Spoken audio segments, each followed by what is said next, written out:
நம்ம வாழ்க்கையில எதையுமே பின்னாடி போய் எழுதி மாத்திட்டு இருக்க முடியாது. அதுக்காக வருத்தப்படுறதுனால எதுவும் மாற போறதில்ல. எல்லாத்தையுமே ஏத்துக்கிட்டு நம்ம பக்குவமா வாழணும். சரி பெரியப்பா, இப்போ பிரச்சனை அது இல்ல. இப்போ பிரச்சனை என்னன்னா, கதிரை பார்த்து புவனா பேசினதுதான். உண்மையிலேயே கதிரோட அப்பா அம்மாவை பத்தி உங்களுக்கு தெரியாதா? இல்ல தெரிஞ்சும் சொல்லாம இருக்கீங்களா? இல்லனா சொல்ல முடியாத சூழ்நிலையா? இது என்ன கேள்வி? எனக்கு தெரிஞ்சா நான் தெரியும்னு சொல்ல போறேன். இதெல்லாம் மறைக்கிறதுக்கு என்ன இருக்கு? அவனோட அப்பா அம்மா யாரு, அவங்க பேர் என்ன, இதெல்லாம் எனக்கு தெரியவே தெரியாது. அதனால திரும்ப திரும்ப அதையே பேசிக்கிட்டு இருக்காதீங்க, வேலையை பாருங்க.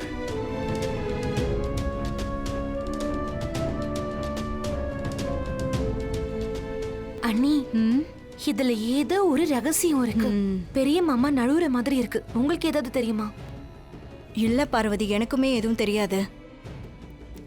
லஞ்சம் வாங்கினதா சொல்லி புருஷன் பொண்டாட்டி 2 பேரையும் ஜெயிலுக்குள்ள அனுப்பணும்.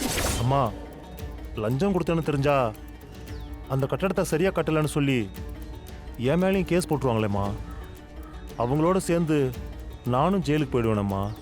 ஏ, எனக்காக ஜெயிலுக்கு போக மாட்டியா? உன்னை எப்படி வெளியில கொண்டு வரணும்னு எனக்கு தெரியும். தப்பு செஞ்சது அவங்க தானே.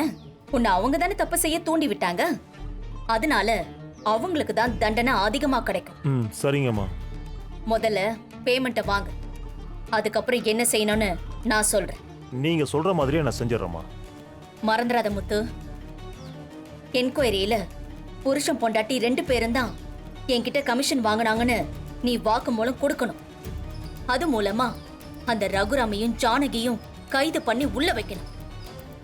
அதுக்கப்புறம் அவங்க ஜெயில இருந்து வெளியே வர முடியாதபடி நான் பாத்துக்கிறேன். அம்மா, நீங்க சொல்லி நான் செய்யாம இருப்பேனம்மா. கண்டிப்பா செய்யறேம்மா. அப்போ நான் வரேம்மா. அண்ணே, நான் வரேண்ணே. நாம தான் வீட்டுல சமைச்சிட்டோம்ல, ஒரு 8 பை அவளுக்கு கொடுத்துட்டு வந்தா நீங்க என்ன குறைஞ்சிடுவீங்களா? அவ்வளவு அக்கறை இருந்தா வேற யார்கிட்டயாவது கொடுத்து விடுங்க. இல்லனா உங்க சின்ன பையன் இருக்காருல்ல, அவரு மாப்பிள்ளலாம் இருக்காங்கல்ல, அவங்க கிட்ட சொல்லி அனுப்புங்க. நான் சொன்னா அவங்க செய்வாங்க. அதுவும் ஜானகிக்குன்னா மறு பேச்சு பேசாம கொண்டு போய் கொடுப்பாங்க. நீங்க தான் இப்படி இருக்கீங்க. பரவாயில்ல, நீங்க போகலன்னா ஜானகி சாப்பாடு போகாதுன்னு நினைச்சிட்டீங்களா? எப்படியாவது யாரையாவது வர வச்சு நான் கொடுத்து விடுவேன். சரி, செய்யுங்க. அதனால எங்களுக்கெல்லாம் ஒண்ணும் இல்ல அத்தை. அம்மா,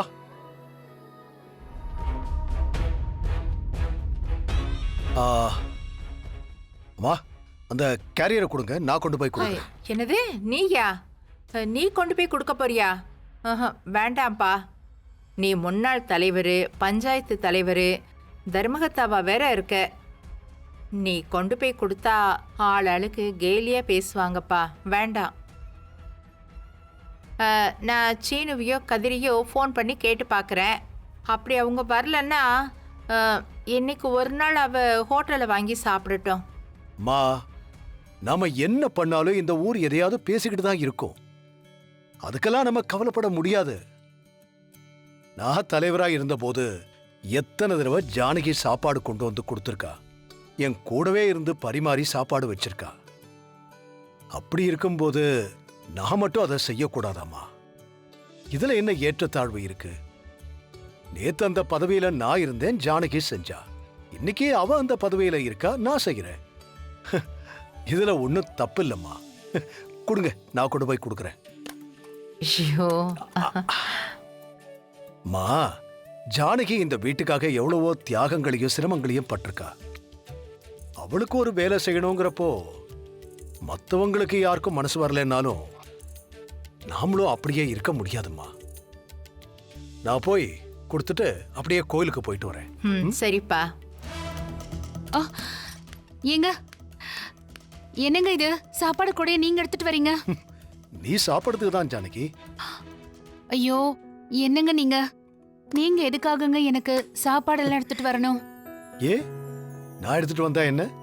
இவ்வளவு நாளா எனக்கு நீ எடுத்துட்டு வந்திருக்க இல்ல? என்னங்க, நான் எடுத்துட்டு வரதோ நீங்க எடுத்துட்டு வரதோ ஒன்னா? ஒண்ணுதான். நமக்குள்ள எதுக்கு வித்தியாசம் பாக்குற? ஆளுக்கு ஒரு வேலையா இருக்காங்க. அதனாலதான் நான் எடுத்துட்டு வந்தேன். இங்க பாருங்க, இனிமே இந்த வேலையெல்லாம் நீங்க பாக்காதீங்க. அப்படிலாம் சொல்லாத ஜானகி. நான் என் மனைவிக்காக எடுத்துட்டு வரதுல என்ன தப்பு இருக்கு? பாத்தியா எப்படி கம்பீரமா இருந்த மனுஷன் இப்போ பொண்டாட்டிக்கு சாப்பாடு எடுத்துட்டு வந்து கொடுக்குற மாதிரி ஆயிடுச்சு. ஆமா சார், என் பொண்டாட்டி கூட கவர்மெண்ட் வேலை இருக்கிறா. நான் என்ன சாப்பாடு எடுத்து போய் கொடுத்தனா என்ன? அவரோட மதிப்பை அவரே குறைச்சிக்கிறாரு.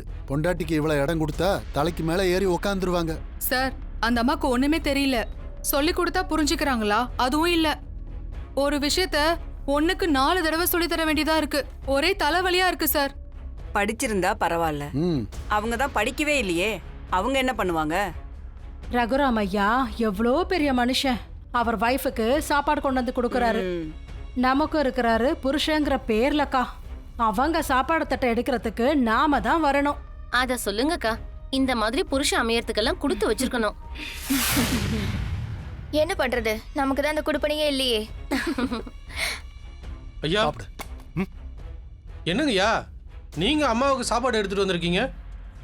அந்த மொத்த குடும்பமும் இந்த ஆபீஸே வந்து நடத்த போகுது. யோ,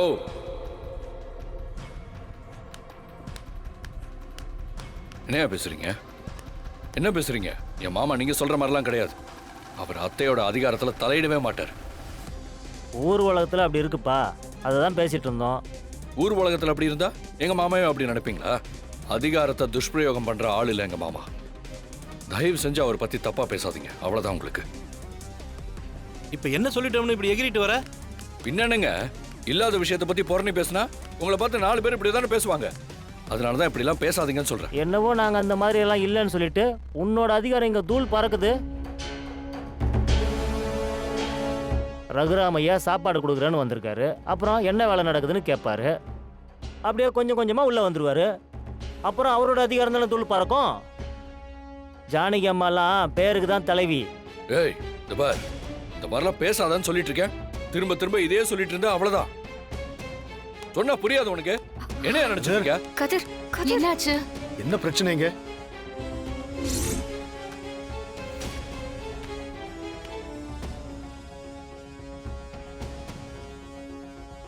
இப்ப அந்த ஆளு பெரியம்மாவுக்கு கொடுத்த டைரிய நான் ஏற்கனவே புவனா கையில பாத்திருக்கேன்.